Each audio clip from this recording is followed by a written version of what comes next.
Kui ühiselt on seatud selge siht, on jõudmine sinna palju tõenäolisem. Tööleht toetab ühise sihi sõnastamist ning pakub mõtlemisainet ka teekonna valikutel. Alustada tasub unistamisest ehk tuleviku pildi loomisest teie külast, näiteks 5–10 aasta pärast. Unistada tasub mitme nurga alt. Millised võiksid olla siis inimeste omavahelised suhted?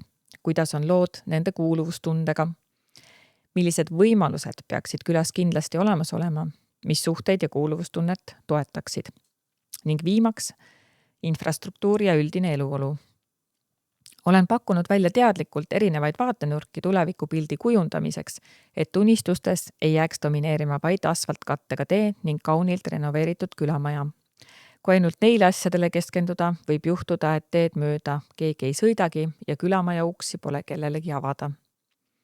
Nooled juhatavad teid läbi 3 vaate kollasesse kasti, kus tuleks 1 või 2 lausesse tulevikupilt ehk visioon teie külast kokku võtta. Selle sõnastamine ei pruugi olla kõige lihtsam ja võib-olla esimese hooga see õige sõnade järjekord ei sünnigi, kuid oluline on teid ühendavad mõtted kirja panna ning peamine idee tulevikupildist kujundada.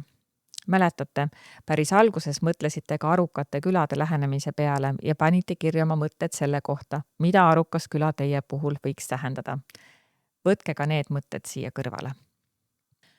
Kui tulevikupildi kirjeldus on paigas, saate edasi liikuda teekonna kujundamise suunas. Peamine küsimus siin on, kuidas selleni jõuda. Ühe vaatenurgana tasub üle vaadata juba olemasolevad algatused ja projektid, näiteks sündmused, traditsioonid, tegevused, tehtud investeeringud ja muu ning küsida, kas neid samu annab edasi arendada ning liikuda tulevikupildile seeläbi lähemale.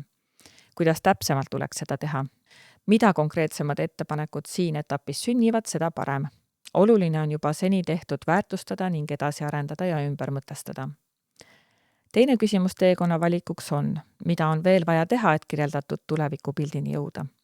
See küsimus suunab teid mõtlema uusi lahendusi, tegevusi, mida seni pole tehtud või mis on mingil põhjusel unustatud, ent mis oleksid tänases hetkes vägagi kohased. Ka siin kehtib soovitus, mida konkreetsemad ettepanekud tegevustena sünnivad, seda parem. Veendu, et arutelude tulemus ei jääks vaid märksõnapõhiseks, vaid oleks tuumakas ja annaks päriselt selgeid suundumusi. Kui arutelu hakkab rajalt kõrvale kalduma, saate meenutada üksteisele tulevikupildi sõnastust ning oletegi rajal taas tagasi.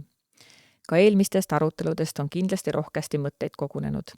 Võtke need kõrvale, vaadake ja võrrelge tulevikupildiga ning mõelge koos, milliseid tegevusi veel on tarvis teha.